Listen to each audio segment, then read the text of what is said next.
Giotto, shepherd's head.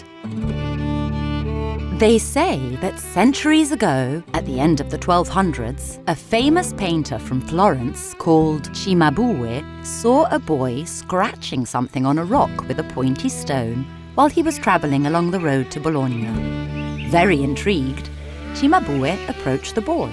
"Good morning, little one. May I see what you're drawing on that rock?" "Yes, of course. I'm watching my sheep, but it gets really boring. So I've decided to make one myself. I like drawing." Cimabue couldn't believe his eyes. You should have seen that sheep. It looked real. The shepherd boy was exceptionally talented. His name was Giotto, and Cimabue thought that he could become one of his assistants, perhaps even his best. But he would have to bring the boy with him to Florence and teach him how to draw and paint like a real artist. And that was the beginning of a beautiful and incredible story. Giotto didn't only study in Florence, he learned the style of Roman painters too, and travelled all over Italy painting, from Padua to Naples, from Rimini to Assisi. His style, his way of depicting people and flowers, trees and animals, brought him more and more fame. He painted shadows that looked real and people that expressed emotions by giving them expressions of amazement, sorrow, surprise. What do you think of the shepherd? He looks thoughtful, doesn't he? Frowning and his lips slightly open. It's clear he senses something's not quite right. What you see here is only a small part of a larger scene that formed a series of stories painted by Giotto for the Badia Fiorentina church, just opposite the Bargello. The larger fresco was destroyed. But if you could see the whole scene, you'd see Joachim, an elderly man walking towards our shepherd's hut. Which is why the shepherd looks so puzzled. He's never seen Joachim before, and in that area, you wouldn't have seen a single soul. Giotto painted this work using a difficult technique that requires a lot of preparation. And once the colours have been applied, you can no longer change the painting. This technique, called fresco, owes its name, which in Italian means fresh, to the fact that the colour is applied onto fresh plaster that has been spread over the surface of a wall.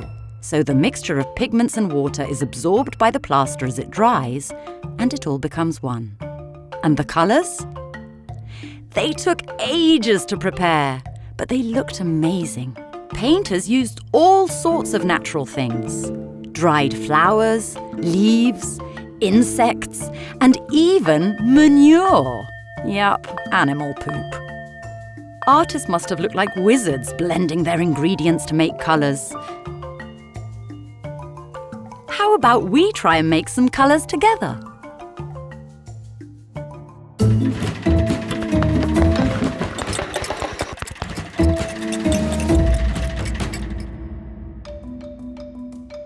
So, get yourself a paintbrush, a few sheets of watercolour paper, some small empty bowls, and some water.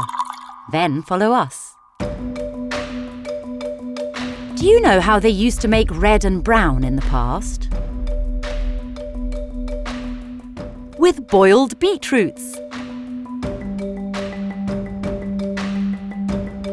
Here's a list of other things we need.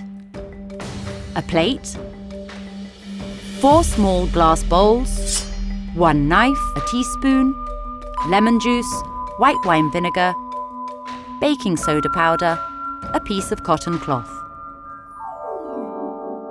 Finely chop the boiled beetroots.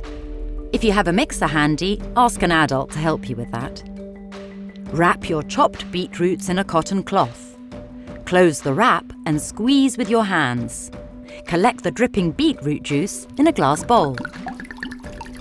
Then, split your juice into 4 bowls. Leave pure beetroot juice in the first one. Add a teaspoon of lemon juice in the second bowl.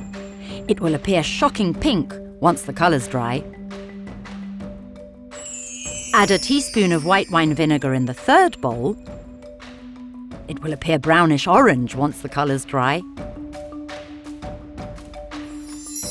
Add a teaspoon of lemon juice and 1 of baking soda powder to the 4th bowl and watch the chemical reaction.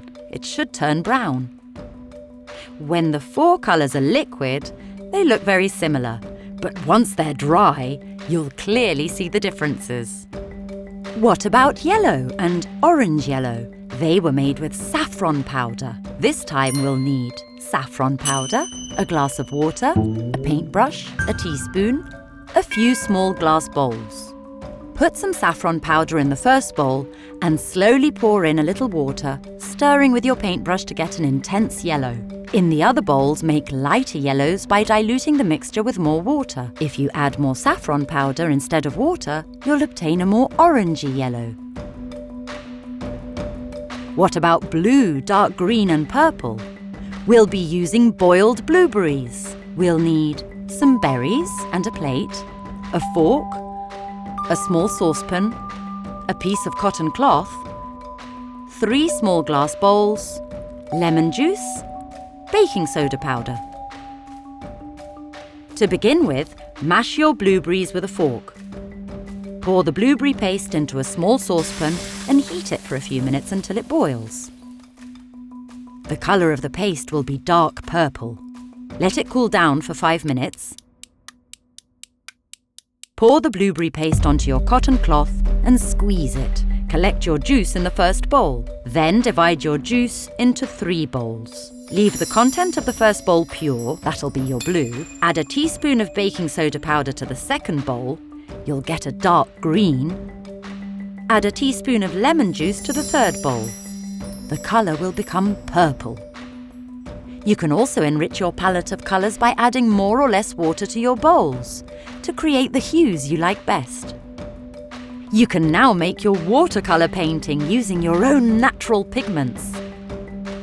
Let your colours inspire you.